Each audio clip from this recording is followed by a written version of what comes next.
ভুল মানুষকে ভালোবাসছো জেনেও আল্লাহ কেন তোমাকে থামান না, বরং সবকিছু ভেঙে যেতে দেন। যাকে হারানোর পর তুমি হঠাৎ আল্লাহর কাছে ফিরে যাও, সে মানুষটা কি সত্যিই তোমার ক্ষতি ছিল? আর যে সম্পর্কটা ভেঙে তোমাকে বদলে দিল, ওটা কি কেবল কপালের ভুল, নাকি আল্লাহ আগেই লিখে রেখেছিলেন? এই তিনটা প্রশ্নের উত্তর একটাই, আর সেটা জানলে তুমি আর কোনো বিচ্ছেদকে আগের মতো দেখবে না।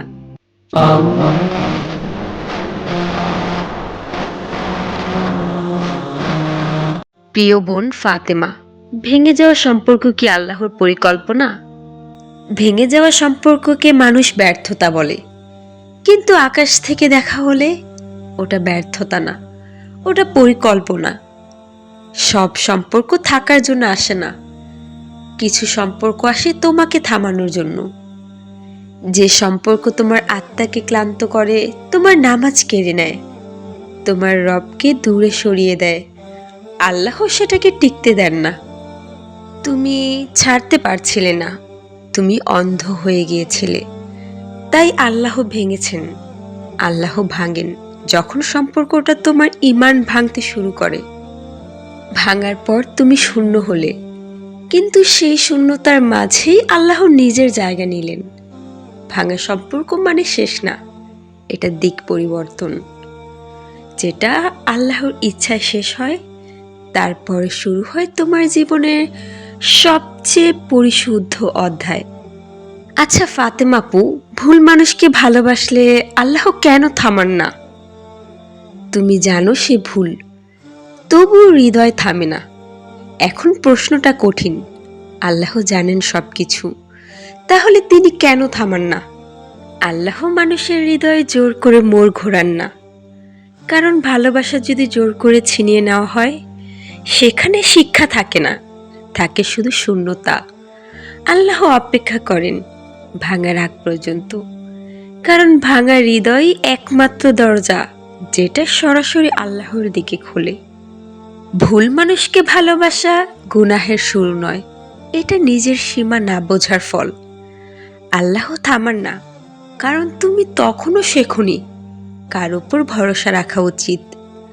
আল্লাহ দেখেন তুমি কার কাছে ঝুঁকছ, আর সেই ঝোঁকটাই একদিন তোমার হাঁটু ভাঙিয়ে ফেলবে। আর যেদিন তুমি ক্লান্ত হয়ে বলবে, ইয়া রহমান, আমি আর পারছি না, সেদিনই শুরু হবে আল্লাহর হস্তক্ষেপ।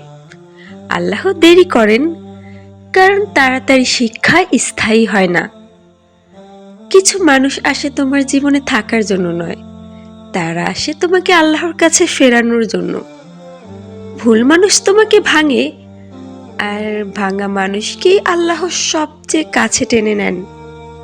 আচ্ছা প্রিয় বোন ফাতেমা, আমার সর্বশেষ প্রশ্ন, যাকে হারালে তুমি আল্লাহর কাছে ফিরে যাও, সে কি ক্ষতি ছিল?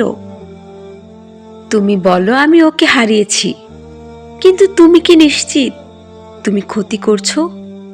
ক্ষতি হয়তো তখন যখন কাউকে পেয়ে আল্লাহ হারিয়ে যায়, আর রক্ষা হয় তখন যখন কাউকে হারিয়ে আল্লাহ ফিরে আসেন।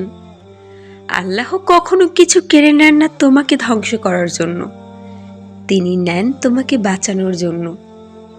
আল্লাহ জানতেন সেই মানুষটা থেকে গেলে তুমি ধীরে ধীরে নামাজ ছাড়তে, তোমার দোয়া ছোট হয়ে যেত, তোমার রব হারিয়ে যেত।